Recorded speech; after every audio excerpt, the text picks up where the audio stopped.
por una filtración, apareció como con unas cuentas en Suiza,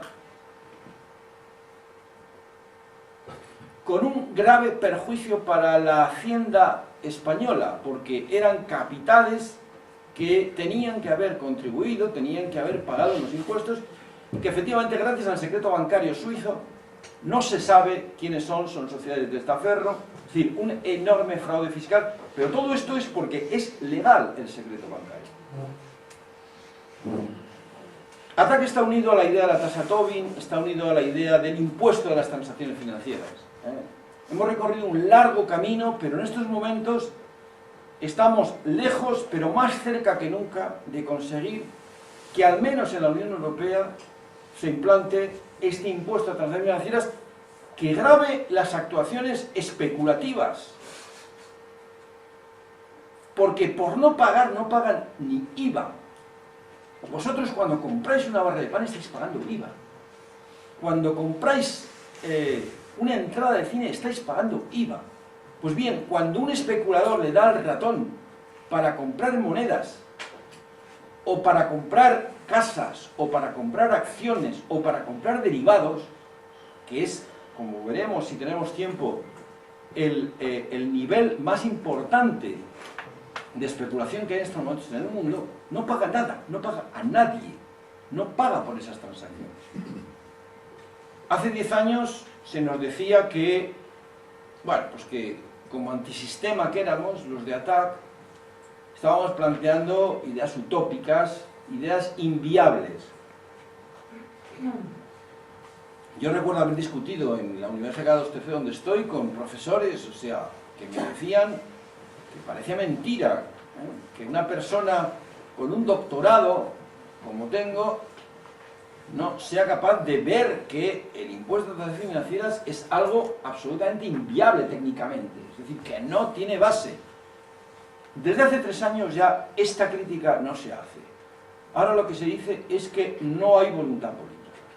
No hay voluntad política. Pues bien, la voluntad política se crea, y para eso está la movilización ciudadana. Ahora mismo, si Sarkozy y Merkel están propugnando el impuesto de transacciones financieras como lo están haciendo, porque el Parlamento Europeo lo ha aprobado y ha impulsado y ha forzado a la Comisión Europea a que lo plantee tanto a nivel de la Unión Europea, de la Unión del Euro, de la Europa del Euro, como del G20, no nos olvidemos, es porque hay una sociedad detrás, la sociedad alemana y la sociedad francesa, con unos colectivos importantes de altermundialistas, entre ellos los compañeros de ATTAC, que han hecho ver claro a esa sociedad que el impuesto a transacciones financieras no es algo subversivo que quiere acabar con el sistema, sino que es algo profundamente útil, profundamente útil en un mundo en el cual justamente lo que necesitamos es fondos para atacar problemas que vienen derivados de una crisis. Una crisis es que la crisis, os habrá contado, me imagino, esta mañana Arcadi, la crisis puede empezar en los bancos, puede empezar en el mundo hipotecario, pero rápidamente se traslada al mundo económico, y eso quiere decir que se corta el crédito, las empresas tienen dificultad para funcionar, empiezan a despedir porque además no tienen capacidad de venta, pero esos despidos activa la bomba, de manera que cada vez se vende menos, cada vez tienen menos posibilidades las empresas para mantener su nivel de ingresos, lo cual implica despidos, implica menos actividad, y todo eso se repercute en el Estado, porque el Estado se basa en la actividad. Los impuestos son proporcionales a la renta creada, y la actividad de las empresas crea renta. Entonces, evidentemente, los ingresos caen, y si los ingresos caen y los gastos del Estado se mantienen, aparece el famoso déficit presupuestario. Y ese déficit se puede cubrir de 1000 maneras, una de ellas, desde luego, es con el impuesto de transacciones financieras, pero no únicamente. En fin, en cualquier caso, este es un poco el tema que ATTAC, por así decirlo, persigue desde hace muchos años. Desde hace 3 años nosotros, por ejemplo, estamos ya presionando por una de las ideas que aparece aquí, y es la idea de una banca pública. En este país, hace 20 años, teníamos una importante banca pública, pero justamente la irrupción de estas ideas neoliberales de que los mercados son los que realmente llevan a las sociedades a su mayor bienestar y a la mayor producción de riqueza, esta segunda parte es a veces contradictoria con el bienestar, no tiene por qué ir unido el crear mucha riqueza e incrementarse el bienestar de las poblaciones, pero en cualquier caso han convencido de que efectivamente lo que había que hacer justamente era dejar que funcionara la competitividad en la economía, y para lo cual no podía haber empresas públicas, había que privatizarlas, y había que empezar por la banca, seguir después por las telecomunicaciones, seguir después por la energía, etcétera, etcétera, etcétera. Pues en estos momentos y en esta gran crisis nos encontramos con una escasa posibilidad de actuación estatal porque no tenemos una banca pública. Por ejemplo, los medios de comunicación, cuando nos hablan, no nos dicen que China, por ejemplo, este país que ahora mismo está capeando perfectamente la crisis, o Brasil, o India, tienen una poderosísima banca pública, que hasta cierto punto trabaja en función del interés colectivo, no del interés del grupo, no del interés del BBVA o del Banco de Santander, que a siquiera de Banesto o de otros más pequeños. Ahora nos encontramos efectivamente maniatados y con muy pocas posibilidades de plantear. Bueno, pues ATTAC, insisto, lo que plantea es una serie de medidas, una serie de ideas que, bueno, pues están ahí. Llevamos reivindicando en más de 3 o 4 años que el Banco Central Europeo que se creó fue un desastre.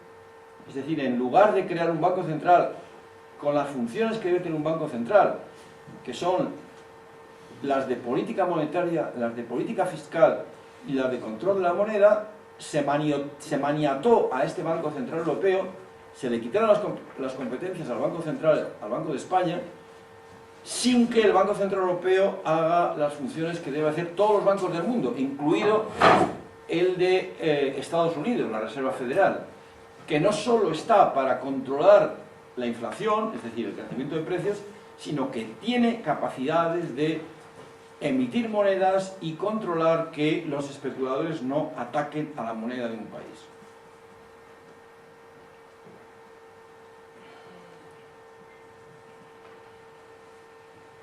Bien, el hecho es que en el año 2007 el capitalismo financiero internacional entra en crisis. Y rápidamente esta crisis, que empieza siendo hipotecaria, de la misma manera que la prima esta se ha hecho muy famoso, la prima de riesgo, en el año 2007 se hizo famosa una palabra que seguro que todos ahora mismo sabéis lo que es, una palabra anglosajona, subprime, que esencialmente reflejaban un tipo de hipoteca que se había comercializado en Estados Unidos, tipo de hipoteca de gran riesgo, es decir, que se las habían dado a personas que un banquero, un profesional banquero, que si prestara su dinero seguro que no lo prestaba nunca a este tipo de personas. Unas hipotecas de mucho riesgo, porque las personas a las cuales se las daban tenían escasa capacidad de responder en el momento en que vinieran problemas. Pero claro, cuando se las dieron, estaba un mercado en alza y les convencían diciendo que qué más da que él no tuviera capacidad, ni tuviera empleo, ni tuviera bienes, pero qué más da si realmente adquiría un bien que iba a subir de precio, iba a seguir subiendo de precio, y total, en el momento en que se viera en problemas, bastaba con vender ese bien y ya recuperaba parte del crédito que le habían dado y además ganaba dinero. Lo que no le decían es que cuando se pincha la burbuja, los precios caen absolutamente, absolutamente, ¿eh? Y en estos momentos, por ejemplo, es triste decirlo, pero en este país hay varios cientos de miles de personas que con su patrimonio han aprendido lo que es pincharse una burbuja, y es que deben al banco mucho más que lo que en el mercado en estos momentos vale la vivienda con la cual están endeudados. En algunos casos se están produciendo evidentemente desahucios porque ni tan siquiera pueden pagar digamos, los plazos hipotecarios. En ATAC veníamos alertando a la sociedad desde hace 10 años del riesgo que se estaba corriendo con esta insostenibilidad económica. Los ecologistas hablaban de insostenibilidad ambiental, los sociólogos y los politólogos hablaban de insostenibilidad social. Estábamos viendo cómo de repente este país empezaba a recibir millones de inmigrantes y eso en el fondo implicaba una cierta insostenibilidad de trasvase de población en un mundo en el que se llamaba libre porque había libertad de movimientos de capitales, de mercancías y de personas. De personas, de todas maneras, la libertad era muy relativa. Si no, que se lo pregunten a los miles de ahogados, por ejemplo, en pateras que trataban de llegar a este primer mundo donde aparentemente estaba la riqueza y estaba el paraíso. Antes de entrar un poquito en las alternativas, permitidme que os haga muy rápidamente, por qué hemos llegado a esta situación. ¿Por qué el capitalismo en un momento determinado tomó esta deriva hacia el predominio de las finanzas? En los años 70 se produjo una situación en la cual la economía llegó a una situación de agotamiento. Había pasado los años 50 y 60 con unos importantes crecimientos económicos, insisto, lo he dicho antes, tanto en el primer mundo como en el segundo como en el tercero. El tercero tenía esperanza de que con un rápido crecimiento iba a alcanzar los niveles de bienestar de los países llamados ricos e incluso de los países del segundo mundo, pero de repente todo esto se quiebra en los años 70 porque de repente aparece una crisis profunda, una crisis de sobreproducción, una crisis de manera que se le llamó la crisis del petróleo en los años 70, que inmediatamente dio lugar a la crisis de la deuda que afectó fundamentalmente a los países pobres, en concreto a América Latina. Pues bien, para superar esta crisis, el sistema convenció a los políticos y a los que toman decisiones de que primero había que reestructurar la economía. Es lo que se llamó la reestructuración neoliberal, consistente en que había que permitir la libertad absoluta de movimientos de capitales. Algunos a lo mejor aquí tienen edad suficiente como para acordarse de que a veces salían en el periódico algunas noticias que decían: se ha detenido en la frontera a un ciudadano que llevaba un maletín con unos cuantos millones de pesetas, y eso era un delito. Era un delito, porque el capital que se había producido, por ejemplo, en España, debía permanecer en España y debía contribuir al desarrollo del país. Pues bien, lo primero que se cortó fue eso, es decir, ahora mismo ya ni tan siquiera hacía falta ir con el maletín. Empezó a haber una revolución tecnológica y las nuevas tecnologías de la comunicación y de la información permitieron que empezaran a moverse capitales a simple golpe de ratones. Ni tan siquiera había que mover físicamente los billetes. Pero había un segundo elemento que era importantísimo. Toda la idea del gran pacto socialdemócrata de los años 50 y 60 había que acabar con él. Porque el pacto socialdemócrata consistió en una política de rentas. Había que conseguir que el mundo del capital, que se lleva una gran parte de la renta, se equilibrara con el mundo del trabajo, el mundo de la gente que su renta provenía directamente y exclusivamente de su trabajo.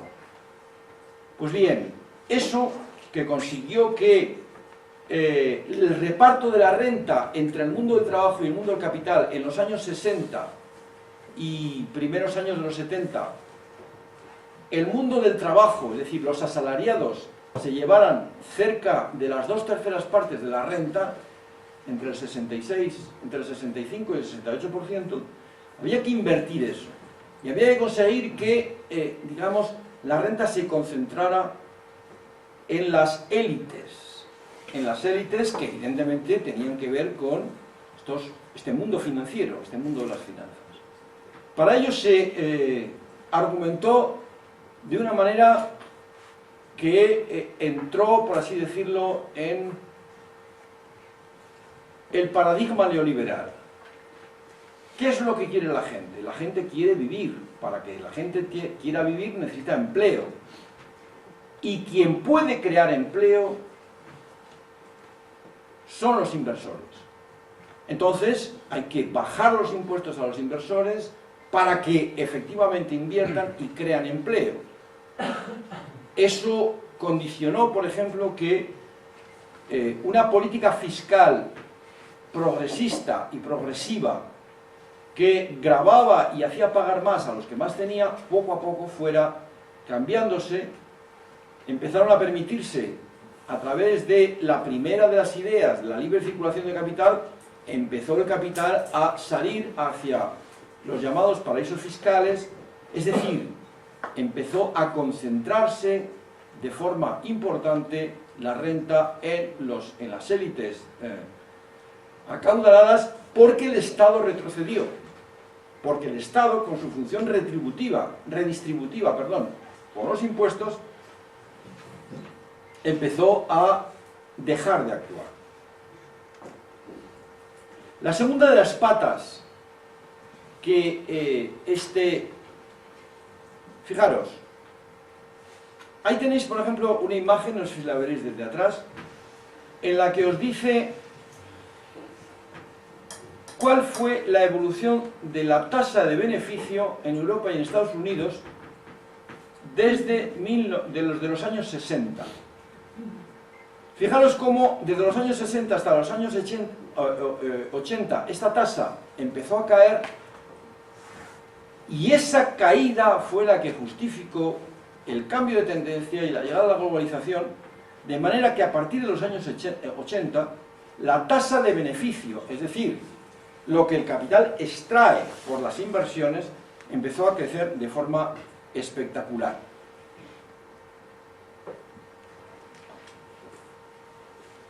Os estamos planteando, y esta es la idea, una de las ideas que quiero que os queden, es que todo esto viene de un largo proceso de 30 años en los cuales han ido cambiando las ideas que teníamos sobre el funcionamiento de la economía. Esta ideología neoliberal que planteaba que lo mejor para una sociedad es que la riqueza se concentre cada vez en los que pueden invertir, hizo que, por ejemplo, la remuneración de los asalariados, fijaros en este gráfico, tuvo un pico a finales de los 70, donde se llegó, como os decía, casi al 68%. ¿Qué quiere decir esto? Quiere decir que de 100 unidades económicas producidas en el 68, más de 2/3 iban a los asalariados. Y el tercio restante iba para el inversor, el capitalista. Pues bien, el gráfico es demoledor. Cómo ese nivel ha llegado a menos del 54% justo un momento antes de la crisis. Insisto que todo esto lo voy a pasar en un PDF, o sea que lo tendréis, o sea que no hace falta... a mí lo que me interesa en una intervención de este tipo es que veáis la lógica del razonamiento, del pensamiento, porque hasta cierto punto, si queremos decir que hay alternativas y queremos defender que efectivamente os arméis de argumentos para defender estas alternativas, tenéis que entender un poco de qué estamos hablando. La segunda pata en la cual esta globalización capitalista actuó en los años 90 y principios del siglo XXI fue lo que los anglosajones llaman globalización, que en el fondo es una palabra extraña para nosotros. Extraña porque para nosotros global no tiene la misma concepción que tiene para los anglosajones. Para los anglosajones global es el mundo, es el planeta. Por eso ellos hablan de globalización y los franceses han intentado por todos los medios hablar de mundialización, pero no lo han conseguido. Al final la palabra que se ha quedado es globalización y los que defienden la globalización son globalizadores y los que la criticamos somos antiglobalizadores. ¿En qué se ha basado esta globalización? Se ha basado primero en una acumulación extensiva en el espacio. Fijaros, durante los años 80 y 90 no ha habido prácticamente rincón del planeta al que no haya llegado la lógica capitalista, cosa que no ocurría, por ejemplo, a principios del siglo XX. Hay viajeros de a principios del siglo XX que enseñaban sociedades que tenían otra lógica totalmente distinta de la que es la de la acumulación capitalista. Pues bien, esa globalización, efectivamente, a través de una ofensiva absolutamente planetaria, llegó a todo. ¿En base a qué? Primero,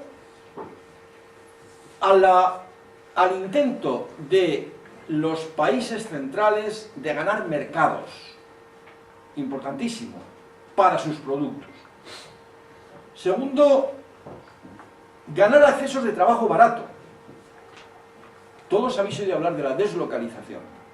Es decir, realmente, si hay libertad de movimiento de capitales, si hay posibilidades de que yo, que tengo una empresa en Madrid, me pueda ir al norte de África o a Asia para producir sin tener que pasar por las condiciones laborales que los largos años de lucha sindical han implantado en estos otros países, evidentemente se produce este proceso de deslocalización,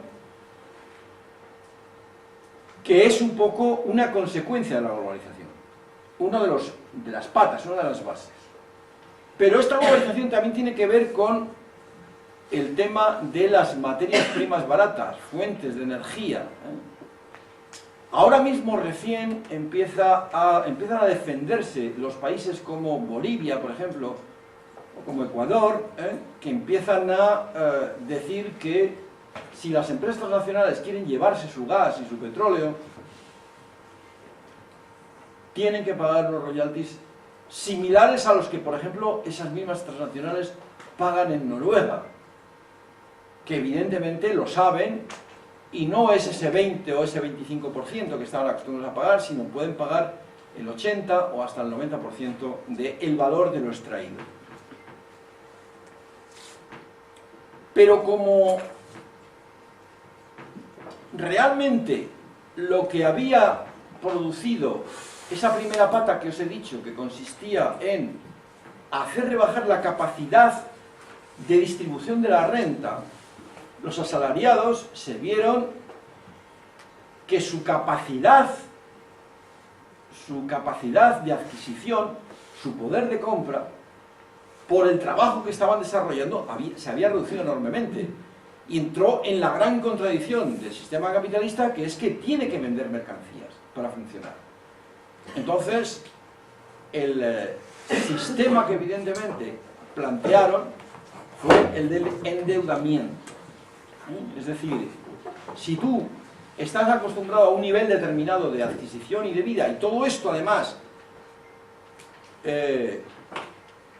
fomentado por una gran llamada al consumismo, de manera que el consumo es lo que produce la felicidad en las sociedades, en ese momento la única alternativa que te queda es endeudarte.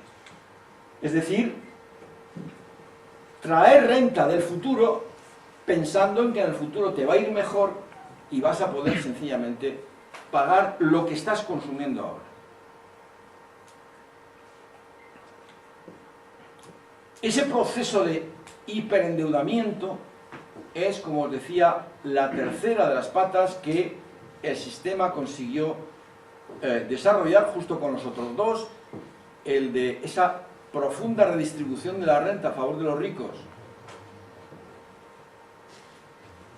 basada en la libertad de movimiento de capitales, y esa globalización de llevar el sistema a todos los rincones del planeta.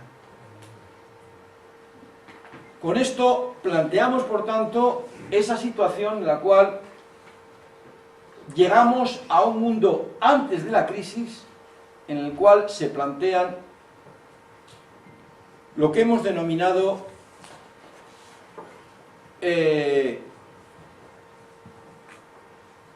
dictadura de los mercados financieros.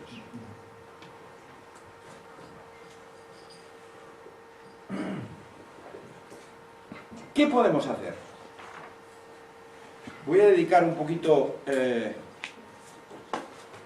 el rato antes de entrar en el debate, que espero que a partir de lo que os he contado podamos intercambiar realmente ideas y posiciones, a plantear hasta cierto punto lo que os decía al principio de esta exposición. Buscar alternativas no es de que venga el sabio o el enterado y os las cuente. Sencillamente basa en que entre todos empecemos a buscarlas, pero en base a algo importante, que es la movilización de la sociedad civil a nivel mundial, que es la única que, una vez al tanto de las cosas que hay que cambiar y que se deben cambiar, pasa un poco al bando, pasa un poco al colectivo de la gente que en estos momentos está movilizada para plantear esos cambios, esas transformaciones. En el año 2008, muchos de los que estábamos trabajando en esta línea, se nos abrió, por así decirlo, un gran campo a la esperanza, porque empezamos a vislumbrar que la crisis empezaba a cuestionar los modelos de crecimiento económico que habíamos seguido en los 20 años anteriores y que realmente la sociedad no era consciente de que estaban con un peligro enorme de entrar en crisis. Por ejemplo, la receptividad que los ciudadanos tenían al discurso de ATTAC en el año 2006, 2005, 2008, 2007, justo antes de la crisis, era muy bajo. Apenas algunos medios de comunicación, yo por ejemplo desde aquí tengo que hacer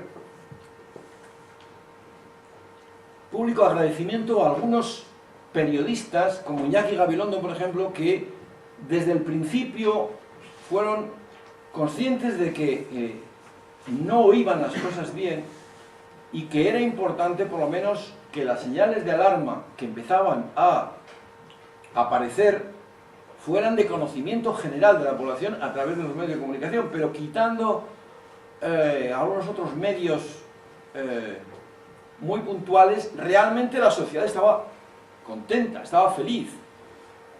Vivíamos una sociedad de nuevos ricos que parecía que efectivamente todo iba en el mejor de los mundos, con unos niveles de renta que nos posicionaban, renta evidentemente valorada en términos monetarios, con el PIB, que es algo que es muy cuestionado que refleje la verdadera felicidad o el verdadero bienestar de la población, pero con unos niveles que nos ponían en los puestos por debajo del 15 del ranking mundial, ¿no? Pero entonces, cuando viene la crisis, empezamos un poco a ver que a lo mejor la crisis era un momento de oportunidad para que las sociedades empezaran a replantearse que las cosas deberían ser de otra manera. Hasta personas tan poco, digamos, sospechosas de querer la transformación social, como puede ser, por ejemplo, el presidente de la República Francesa, Sarkozy, llegó a decir que había que refundar el capitalismo, porque estábamos en un momento, no nos olvidemos, hace 3 años, en los cuales realmente el chiringuito estaba a punto de caerse.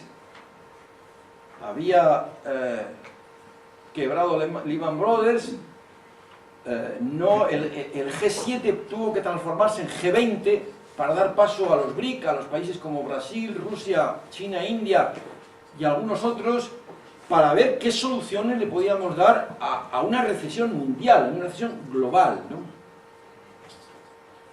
Sin embargo, pasado el miedo, pasado esos meses un poco en el cual realmente parecía que podía haber un desmoronamiento, un colapso, inmediatamente se vio que ya a partir del 2009 la banca recuperó. Es verdad que la banca recuperó gracias a unas inyecciones bestiales de dinero público. Por ejemplo, en Estados Unidos, el sistema financiero, que estaba a punto de colapsar, recibió cerca de 1 billón con B, es decir, 1 millón de billones de dólares, de dinero con el que se endeudó el gobierno norteamericano para pasárselo al sistema financiero para tapar agujeros. Efectivamente, los agujeros se taparon y sobre todo llenaron los bolsillos de muchísimos dirigentes de este sistema financiero, de esta banca, de manera que a finales del 2009 la banca ya estaba en disposición de pasar al ataque. Y vaya si pasó. Y vaya si pasó. Porque en ese momento resulta que se había transformado deuda privada en deuda pública. Y esa banca fue la que empezó a presionar a los estados que se habían endeudado justamente para ayudar al sistema financiero para que no cayera. Empezaron a presionarle con la deuda y con el déficit. Y empezó a plantearse todas estas ideas que en estos momentos nos llenan los oídos, que son las ideas de la austeridad. Austeridad quiere decir gastar menos, recortar, porque en el fondo, y esta es la justificación por la que he empezado, la idea que se nos transmite es que hemos vivido por encima de nuestras posibilidades. Y cuando una persona vive por encima de las posibilidades y se da cuenta de que efectivamente eso no puede seguir, tiene que cortar. Tiene que cortar y tiene que volver a ser más pobre, porque efectivamente de eso se trata. Había querido vivir como rico, pero en realidad era pobre y tiene que volver hacia abajo. Bien, ¿cómo podemos los ciudadanos y las ciudadanas empezar a recuperar ese poder que nos han arrebatado las finanzas? Esta es una idea importante que ATTAC difunde. A los ciudadanos nos han arrebatado el poder las finanzas. Ahora mismo deciden las finanzas. El pueblo italiano no fue capaz de tumbar a Berlusconi. Y mira que lo quería. Han sido las finanzas las que han tumbado a Berlusconi y han puesto a otro señor. Otro señor que viene directamente del mundo financiero. Papandreou tuvo la insensata idea de decir que había que hacer un referéndum y preguntarle al pueblo griego si estaba dispuesto a que le volvieran a rescatar. Rescatar en términos económicos quiere decir que en ese momento la banca inyecta dinero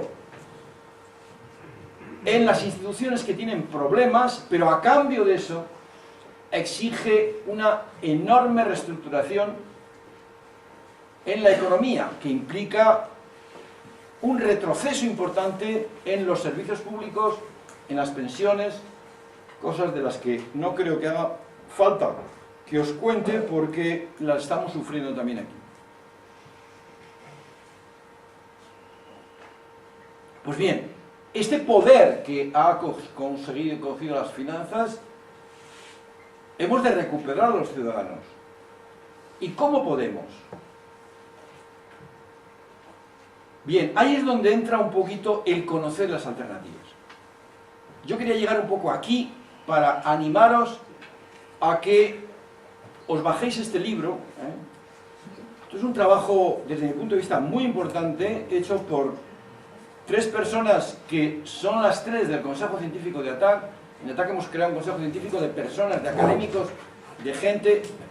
Yo soy profesor de universidad, pero yo voy a un programa, efectivamente, yo hablo como Ricardo García Zaldívar, profesor de universidad, pero vamos, es una opinión, mientras que cuando habla Vicente Navarro, catedrático de políticas públicas,